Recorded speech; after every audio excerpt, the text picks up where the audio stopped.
Hey, what's up? My name is Tackless, and I went to E3 this year, and I thought I would talk about it a little bit. First off, I went purely as a fan. I used my vacation, got an early bird ticket, went there on a normal gamer pass. I had no intention of trying to, write a blog or become media or even upload a bunch of videos to this channel. This is just kind of a recap and a little journal, I guess you could say. Alright, so let's briefly touch on the conferences. I don't want to spend too much time on that. I want to talk about the expo itself. But I watched 8 of the conferences, and I'm going to rank them really quick. 8th place was Square Enix. I thought it was boring. I thought they didn't show much off. I thought that the look at Just Cause 4 was interesting, and everything else was pointless and a waste of time. 7th was EA. I thought it was pretty cringy, pretty boring, showed off a lot of stuff I'm not interested in, but not as cringy as the past. And Unravel 2 looked decent. I like that they announced it and released it the same day. And Sea of Solitude caught my attention. I didn't expect that game at all from EA, so props to them, but still pretty underwhelming conference. Now we're going to start stepping on some toes. 6th place was Sony. I did not enjoy the Sony conference. It was a really messy presentation, starting in one building and having an intermission and going to another building. I thought that their game reveals were okay. Not amazing. I'm not a Sony guy, so I can't get too excited about the exclusives there. I thought, The Last of Us looked good, but there was a lot of cinematic that I didn't care about. I mean, that's the Sony way. Just got to convince people with pretty cinematics and they'll love the game, right? There are so many little details like this that eventually my brain kicked in and went, okay, this is not gameplay. Even though these guys are constantly pushing the envelope, this footage represents such a dramatic leap from Uncharted 4 with animation so seamless that it cannot be real.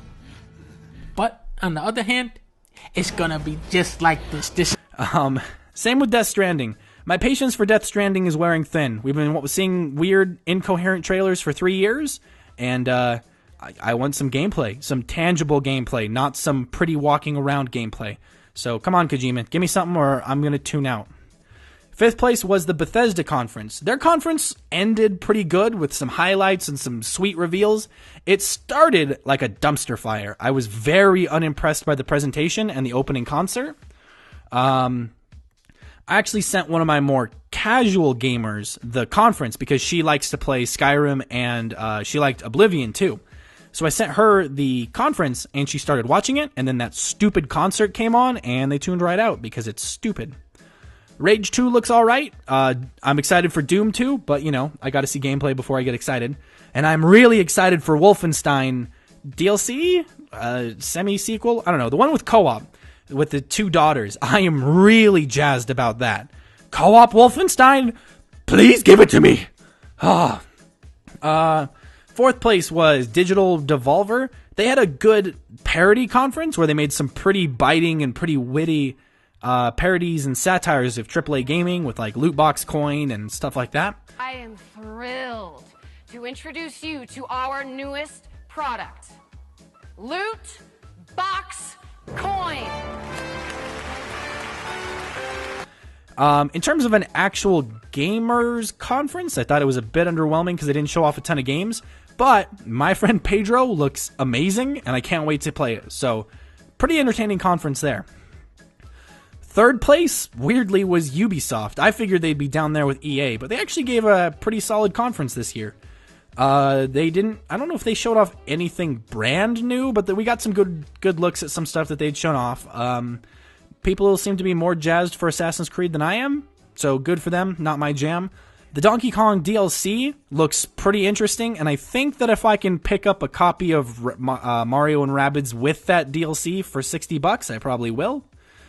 Because it looks like a fun game, I just didn't feel like shelling out full price for it. Otherwise, pretty decent conference, and I was surprised how not cringy it was, so good on you, Ubisoft. 2nd place was Nintendo. They definitely showed off some good stuff. Mostly they just showed off Smash Ultimate, and oh boy, the Smash Ultimate stuff looks really good, and I'll be talking about more of that later, because I got to play a good amount of it. But in terms of other reveals, they didn't show off a ton. Mario Party looks cool, but the last 2 Mario Parties have been hot trash, so they better fix this one up. Other than that, pretty good conference, nothing too bad about it. Definitely saw a lot more that I was excited for there. And in first place, was Microsoft. They had a great conference. They showed off tons of games, tons of new reveals, tons of exclusives. Just really solid conference all around. There was no cringe. There was no nonsense. There were no pretend esports announcers screeching into a microphone for no reason. It was just a solid conference. Halo Infinity looks decent. I mean, again, I need to see gameplay before I get excited, and I doubt the game will look that good. But hopefully with this soft reboot or whatever it is, they can fix up some of their mistakes from Halo 5. They have said that they've heard the complaints, so maybe it'll be better. But, you know, not going to get excited until I see more. Metro Exodus looks amazing. I love Metro. They're some of my favorite games. So seeing the gameplay really excited me because it looks like Metro, it plays like Metro, but it looks better. So I'm super jazzed for Metroid. Gears 5 looked great. Definitely looked like some new gameplay stuff. We'll have to see if the story's any good or not, but I'm excited there. The worst thing about the Microsoft conference was everything is coming out in 2019. February is going to be an extremely busy month for gamers, which is weird because usually February is a empty month for games, but I wish we could have gotten a few games that came out this year. Anyways, those are the conferences. And they were overall, I mean, we've had way worse E3s before. Even the last place conference, Square Enix, theirs wasn't as bad as conferences we've seen in the past. So good on you, industry. Overall, you're getting a lot better. All right, now let's talk about the E3 Expo itself. My plan was to fly there on Tuesday because the conference starts at Tuesday at 2 p.m. So I was going to fly there early. And then I was going to fly out on Friday after everything ended. I ended up screwing up my plane tickets, annoyingly. So I had to fly out on Thursday and not Friday, so I missed the last day of E3. But overall, I saw pretty much everything that I wanted to, and I played most everything I wanted to, so I didn't feel too disappointed. So, Tuesday, it begins. Wake up at 2 in the morning. My roommate is the best person in the world, and he drove me to the airport at 2 in the morning. Denver International Airport is a monstrosity of an airport. It's very intimidating and very, very large. Every other airport that I've ever been to looks small and puny in comparison. Thankfully, I got through security pretty quickly, like 20 minutes, which is very unusual for DIA. Usually it's a couple hour affair. But I got through security pretty quick. Arrived in LA at like 8:30 in the morning. Dropped my bag off at the hotel. Met up with some guys that I'd been talking with on Discord. And we had lunch at Jack and Joe's, I think it was called. It's like a breakfast place. It was pretty good. That Discord server definitely was more intent on after-show parties and hanging out and stuff like that, which I originally thought would be a neat idea, but the more I thought about it and the more my introvert came out, I decided against that. Because just partying with people I don't know in LA, no thanks. LA in general, ooh. I come from a small town, but even then, LA is extremely sketchy looking. Everywhere looks like the bad part of town to me. Everywhere looks disheveled and half abandoned and looks like you're going to get mugged at any moment. Like, even the bad parts of Denver look way better than anywhere in LA. So I had some plans on, walking around my hotel and hitting up some local stores, because my hotel was in Koreatown. Hit up some Korean restaurants, and those plans went out the window because I didn't want to get stabbed, and because it's California, I didn't have my personal protection with me. So yeah, LA is not enjoyable, and the traffic, I just used Ubers and Lyfts the whole time, and I couldn't watch out the windows because of the way everyone drives. Everyone drives with a death wish. The way that they merge lanes is they turn on their blinker and they just turn and they expect you not to hit them. And it causes a lot of anxiety for us safer drivers. So I do not miss LA. LA is a nightmare. E3 was great, but LA, I don't know if I want to go back to LA. Anyways, once I got to E3, I went and got my badge, because you can't print off your badge ahead of time. At least this year you couldn't, which was pretty annoying. So you have to go there in person, give them your ID, and you get your badge. Once I got my badge, I had a few hours to kill because I got there plenty early enough, and it was like 11 o'clock, and E3 opened at 2. So me and a couple of the guys from that Discord server went to the Microsoft Theater, or as they called it, the Microsoft Experience. Instead of sharing floor room with Sony and Nintendo and a bunch of other conferences at the LA Convention Center, Microsoft did their own thing at their own building, which was like a block or two away. So we went over and we visited that first, and it was definitely a much smaller building than the LA Convention Center. But I'm pretty sure that overall they got a lot more square footage than they would have if they would have taken a slot at the convention center. There were a lot of gameplay demos there at the Xbox Experience. Let's see. They had Division 2, they had the newest Tomb Raider, they had Forza, they had, what else? They had PUBG, those were just the ones upstairs. I didn't get on any of those because the lines were pretty significant, and I strategically avoided all of the long lines during all of E3. I had no intention on playing many of those games anyways unless the line was low. And the line wasn't. The lines were pretty extensive. So I avoided those. I went downstairs, and there were a wall of TVs that were mostly indie games. And they were pretty neat because a couple of them had the developers right there. So I played a couple of those because they had really short lines. The first game I played was Kingdom 2 Crowns. It's like a roguelike 2D base building game. It was really neat because I got to play it with the developer right there, and he guided me through the game. And thank goodness he guided me through the game, because the game is unbelievably unintuitive. I don't understand the game. I'm not sure if I understand the fun factor completely. The pixel art is nice, the sound effects were nice, but you pretty much only interact with the world by using coins. And there's a lot of really strange mechanics that I don't know how you would have ever figured out on your own.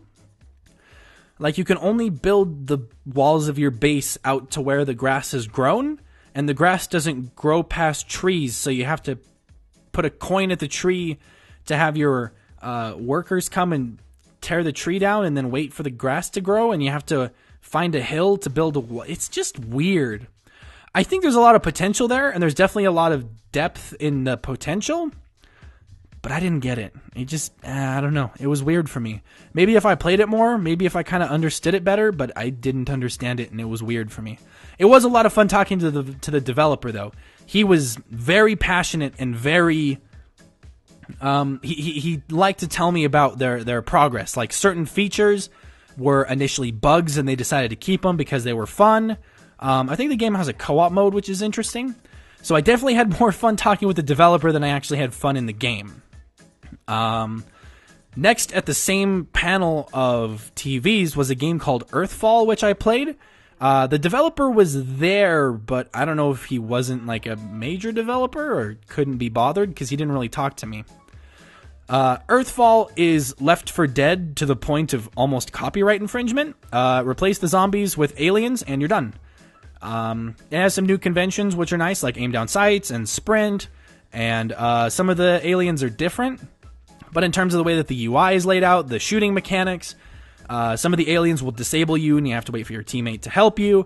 All of that is ripped right out of the Left 4 Dead handbook, and they blatantly admit it. It's like, yeah, this is pretty much, we wanted to make more Left 4 Dead. And it was alright. Left 4 Dead never really grabbed me as a game, Left 4 Dead or Left 4 Dead 2. They're alright. They're not my favorite games ever. And this game had really wonky shooting controls, or kind of the way that the guns felt. When you shot them, they just felt really lightweight and hollow. So I don't know if I would buy it personally, but it was definitely fun to play. It was more fun than Kingdom 2 Crowns, I thought, at least.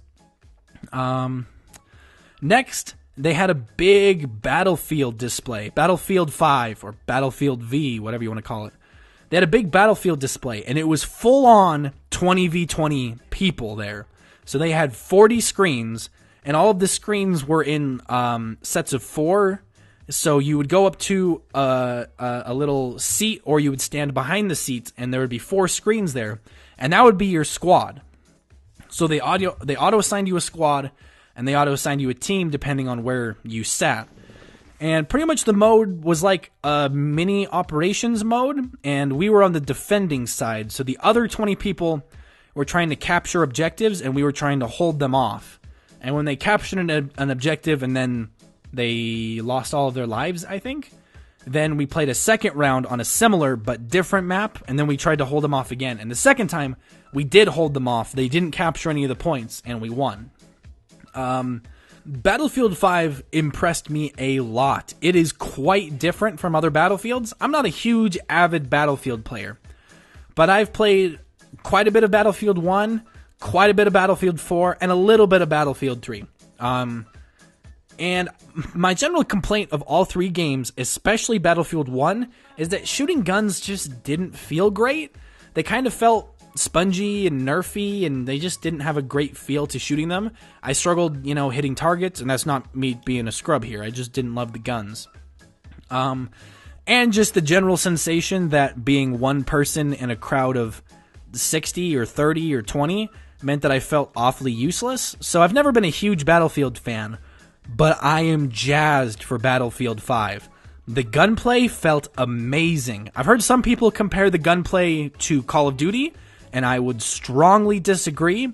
It's much closer to Wolfenstein or Killing Floor 2. The guns are very weighty. They're very harsh in the way that they shoot. Like, they shoot with a lot of energy and recoil and pushback, but they're predictable to use and they're very powerful. It's hard to describe, but they feel excellent. It's a huge improvement over Battlefield 1, at least in my opinion, in the way that the guns felt. I tried the fully automatic assault rifle. We couldn't customize our classes at this demo, so assault only had a full auto. It might have been an SMG, and it was pretty good. I kind of sucked with it, and then I played a little bit with the LMG, and I really sucked with it, so I didn't stick with it. And then I played medic, and the medic rifles felt amazing. Just a really satisfying semi-auto rifle there that was very satisfying to use, and I could get good kills with it. Headshots seemed to be a lot more important. I could clean up kills quick with a headshot or two. Probably the two biggest departures are that you can kill people quite a bit faster, and your ammo is way more limited. You only spawn with 1 or 2 extra magazines, but most of the objectives and most of the spawns had ammo to pick up right there. And you can pick up ammo off of your teammates too. So I didn't feel restricted by the ammo, but I felt kind of caged into the area where I should have been by my ammo. I didn't feel like I could run way deep into enemy lines and gun down a bunch of people at their spawn because I would run out of ammo. But when I stuck near the objectives and near my teammates, I never had that big of a problem with ammo. And having more limited ammo makes you very choosy with your shots. You're not going to take pot shots at people way far away, just hoping you get 1 or 2 hit markers for good measure. You take the shot that you think you can hit. And I think all of those changes, they might sound worrying, they might sound unintuitive, but I was very impressed. I had a lot of fun playing Battlefield. So I'm excited to pick it up later this year. Let's see.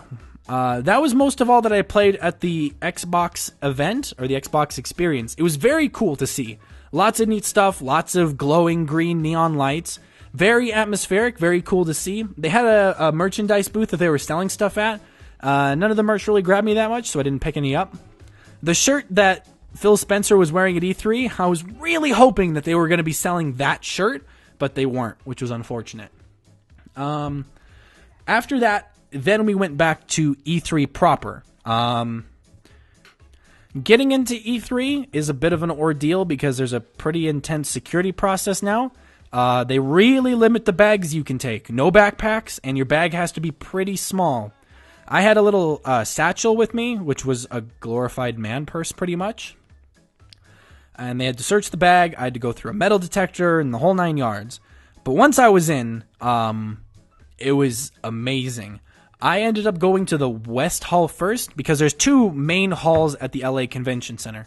There's the South Hall, which is the bigger hall. That's the one that has most of the stuff in it, and it's kind of like fan-shaped.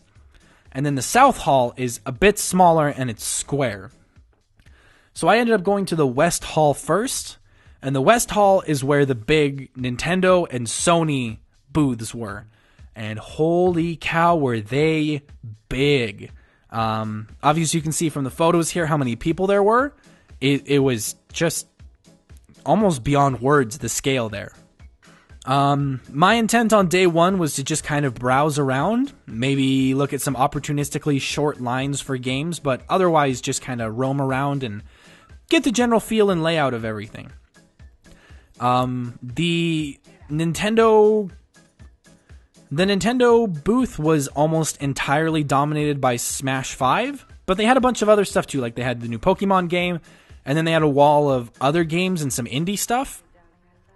And it was packed. There were so many people there. There were so many people everywhere on day one. It was elbow to elbow with everyone everywhere. It got the introvert in me got pretty exhausted. Let's see. There was a gigantic screen. I'm not sure if it was a screen or a projected screen. Maybe 150 yards wide and 10, 15 yards tall. And they were showing trailers, they were showing live gameplay of Smash 5, they were showing Pokemon stuff, really cool stuff. They also had a bunch of big props from Smash 5, which were very detailed and impressive to look at. So after I roamed around the West Hall, and I looked at some Indiecade stuff, and I looked at, there was a whole row of PSVR stuff. But all the PSVR stuff and all of the PlayStation games in general, you had to get appointments for using their stupid clunky app, which was annoying and frustrating and barely worked. So I didn't do any of that. I did have an appointment to play Smash 5, but I had gotten that appointment in weeks ago when they sent an email out for it. And I strategically put that appointment on Wednesday because I wanted to roam around on Tuesday. I didn't want to get stuck playing games. Then I made my way over to the South Hall, and the South Hall is so big. It's bigger than some towns that I've driven through. It is unbelievable in scale. And the South Hall is where a lot of the third-party developers were. Activision, Square Enix, Bethesda, Capcom, stuff like that. They were mostly in the South Hall. There was a big Black Ops 4 and Destiny 2 display and a big Tomb Raider display right at the beginning. The Tomb Raider display was pretty cool. They had a bunch of like ivy and rocks and stuff like that there. I really didn't care to play Black Ops 4 because I've played Black Ops 3 and I can just, not wall run and play the same game. And more importantly, the line was very long for it. And Destiny 2, I just hold a lot of spite for, so I had no intention on playing it either.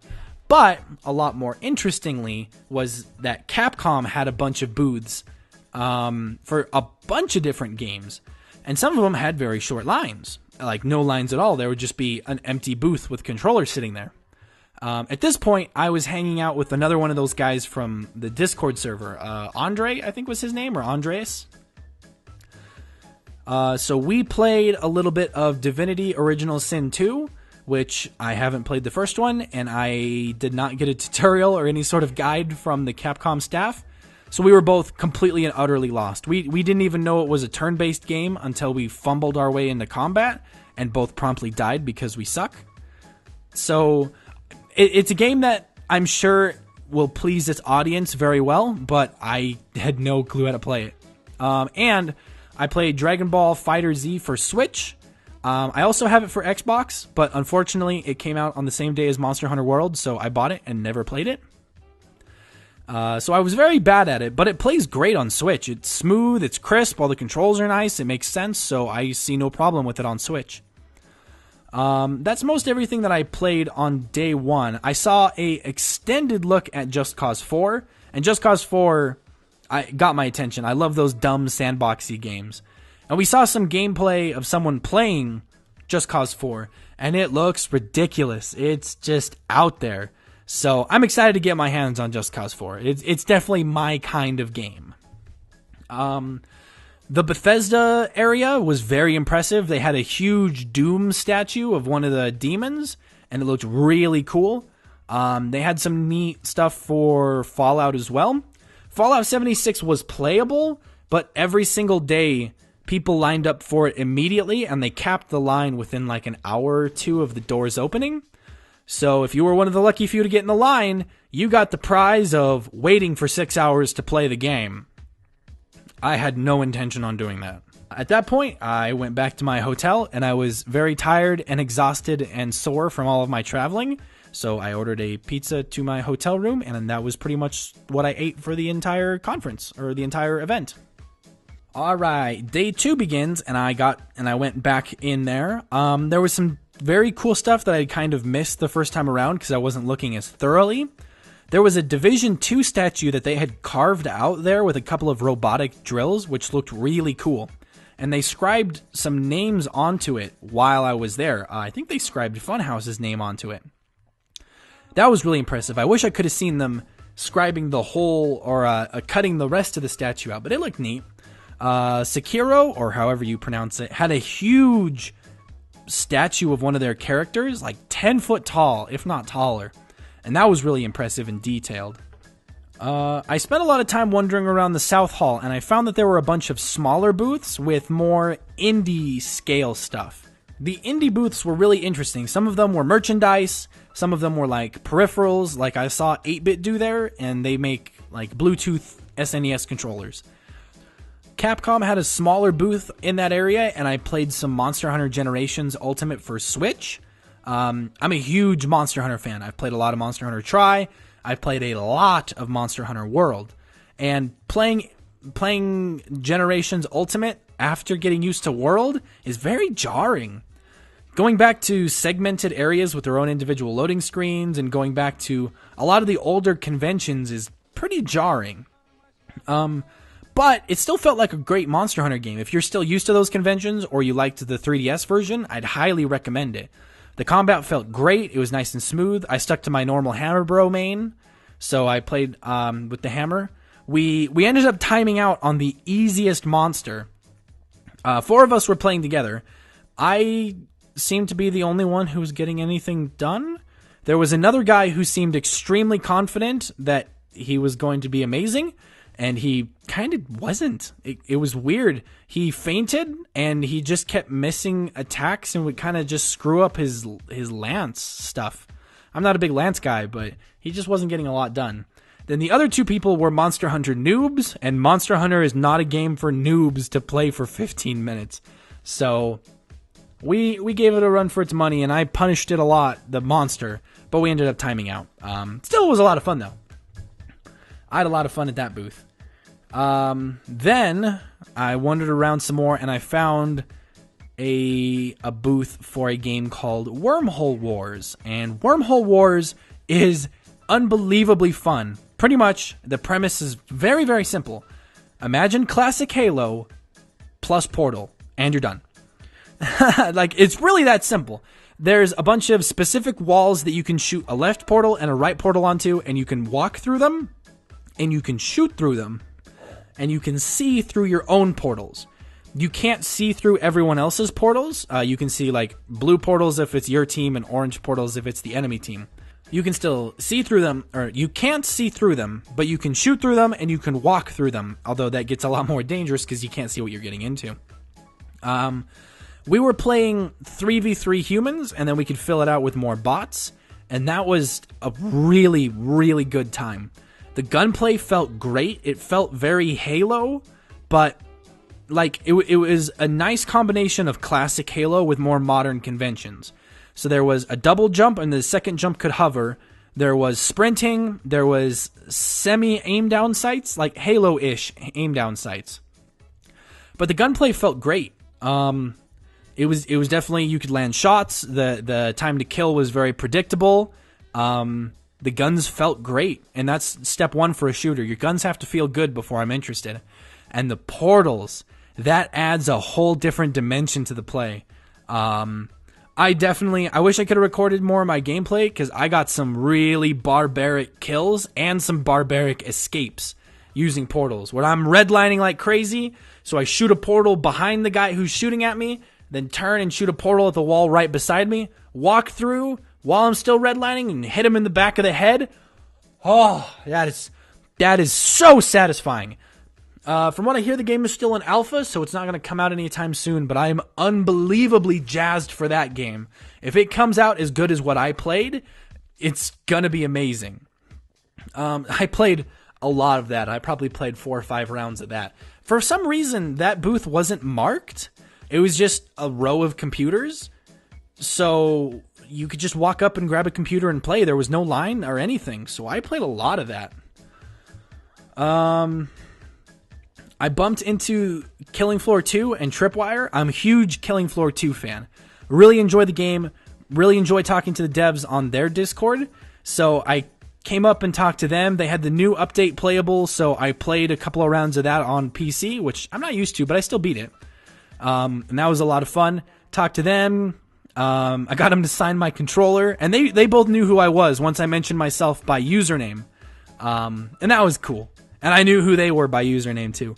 So definitely had a good time talking to them. Killing Floor and Tripwire are the best. Let's see.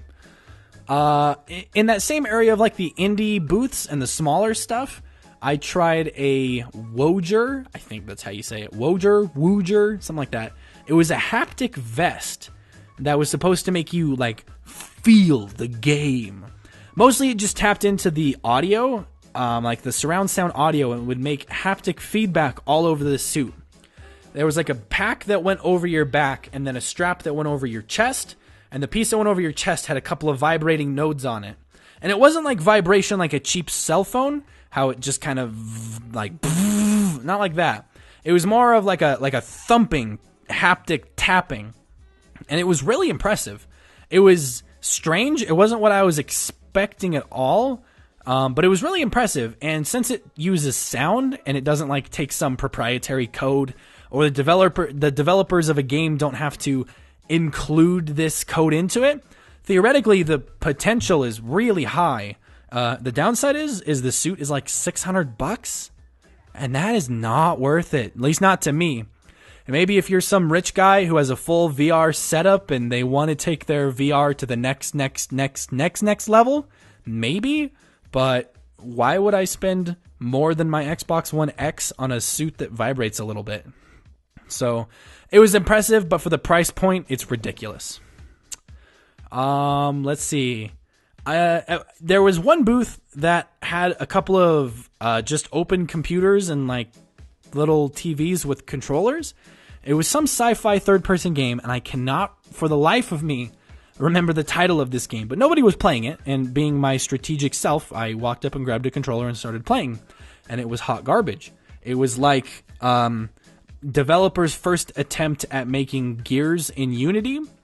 The controls were really awkward, and the shooting controls were just bad.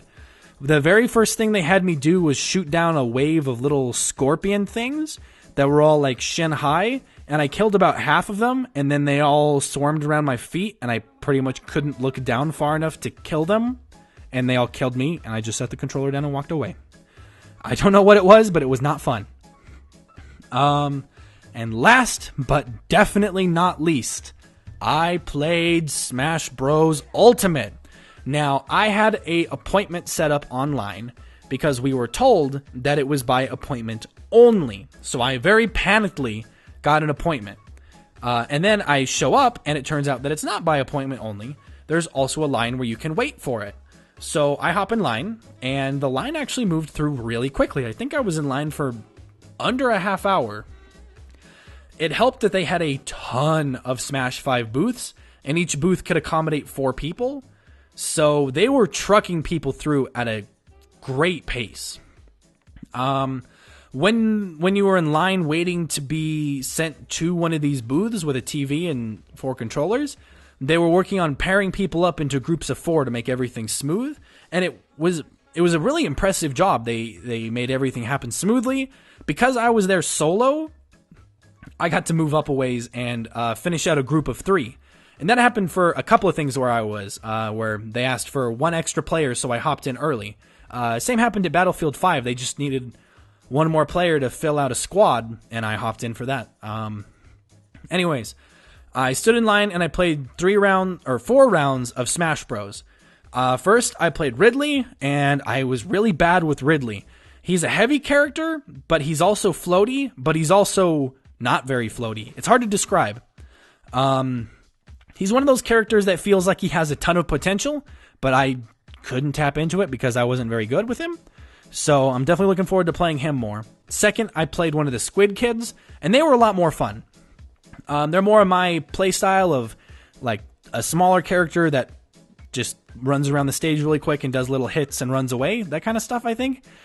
Squid Kid had a fantastic recovery because you can jump, you can double jump, and then they have a huge ink rocket blast where they can either shoot upwards or shoot diagonally, and it's a huge launch, like maybe 5 or 6 times their own body length. So getting KO'd as a Squid Kid definitely took some effort. Then I played around as Pikachu, and I won as Pikachu because Pikachu is my man. That was a lot of fun. And then last I played Kirby last, and I'm okay with Kirby. I did all right with him. All of these were timed matches and not stock matches, so you had a time limit and you had to get as many kills as you could, rather than having a limited number of lives. And I hate timed matches. I really hate timed matches, just because it really screws with the way I play Smash Bros. I would rather be strategic and wait for opportunities to strike and, bait, whiff, punish, that whole cycle. And it doesn't work so well when you've got 4 minutes and 4 people and go, go, go, go, go. So, I definitely didn't do as good as I could have done if we played stock, but maybe that's just me being salty that I lost most of the time. After I stood in line and played Smash Bros, I pretty much immediately had my appointment to play Smash Bros right after. So I hopped back in, waited in line for a little bit, and played it again. The second time I played Ike, who is extremely similar to Brawl Ike, I think. I didn't play a ton of Smash Bros 4, just because it was the freaking Wii U. But he felt very similar to Brawl Ike. Very powerful. A lot of his attacks can clean up. One of his attacks where I think you just charge B and he holds the sword up and then he slams it into the ground. I got a double kill with that, which was really satisfying. So he's a lot of fun to play. Then I played around as Link, and he's Link. He's the same as he's always been, except now he has a remote detonating bomb that I kept screwing the control up for, so I never got it to work right. Maybe I'm crazy, but his tornado spin attack seems like it's a lot wider than usual and not as good of a recovery. Like, it's more of a hover, and you don't get much lift out of it. But, I could be wrong. I'm not a Smash Bros. Expert, so I can't really speak as to the little fine-tuned mechanical changes that they made. Then I played Pikachu again, and then I played Ike. And I played Ike because I'm on the Tierzoo Discord, and he requested that I play Ike. So I played Ike, and I did bad with him. I got into sudden death with Ike, and as I was walking around the stage, one of the floors just dropped out and almost instantly KO'd me, and I was extremely salty. But overall, Smash 5 feels great. The huge roster is nice. It feels good. I like that you choose the stage before your characters now. I hope that they give us a way to set stock to default, because I hate timed battle, and who likes timed battle? Who in their right mind looks at the option of stock or timed battle and they're like, nah, let's play timed. I don't feel like having fun today. Let's play timed. I don't know. Maybe it's just me. But it was a lot of fun, and I'm very glad I got to play a good amount of it. So yeah, that's most everything that I saw at E3. If I had any takeaways, I would say if you're planning on going as just a gamer, don't intend to go to any of the really popular games unless you are happy to sit in line for hours.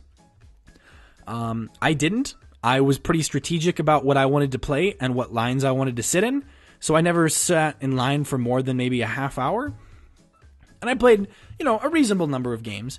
I didn't care to play Call of Duty, and I didn't want to play Destiny, and I didn't want to wait in line for Fallout and stuff like that. So the big games I didn't play. I wanted to play the My Hero Academia game, and I was planning on waiting in line on that one on day 3, but that didn't end up happening. because the line for it was like kind of long, but not stupid long. So I wanted to play it, and I wanted to play Beat Saber because there was a line for it that was pretty short. But again, I just didn't have time to. But anyways, if you're thinking about going, get real about your expectations. Don't expect to go there and play a bunch of games, a bunch of big games. There's a lot of lines. You can be strategic about what you want to hit. Bring less than you think you should. I went in with my Switch and a big battery and some headphones, and the first day I brought my iPad, and I never used any of it for anything. Not even when I stood in line. I just pulled out my phone and I was reading news, or I was watching, an E3 video, or looking up trailers and stuff like that. So I'd say bring less than you think you should. Good shoes are important. Bring Tylenol, bring icy hot patches. Those are lifesavers. Bring a good hat and some sunglasses because you're going to be outside a good bit. And LA is extremely sketchy. So don't go around LA alone. It would be my opinion. Another thing, don't try to get into E3 at the very, very, very beginning of the day unless you're one of those weird types who wants to wait in line for Fallout for 8 hours. Because there's always a massive line that backs up for like 3 blocks to get into E3. So I just waited a half hour and then walked right in because the line was pretty much gone. I don't know. I took the lazy way. I'm going to call it the tactical way to avoid as many lines as possible. So I had a really good time at E3. I really enjoyed what I saw. I was amazed by the scale of it, by the scope of it. If you're one of those people that just feels, man, I gotta go to E3 before I die. It's on my bucket list. Go. It's worth it. It's totally worth it. But temper your expectations. It's definitely massive scale. So hopefully you enjoyed my recap. If you have any questions, leave them in the comments and I'd love to answer them. Yeah, thanks for watching and I will see you guys later.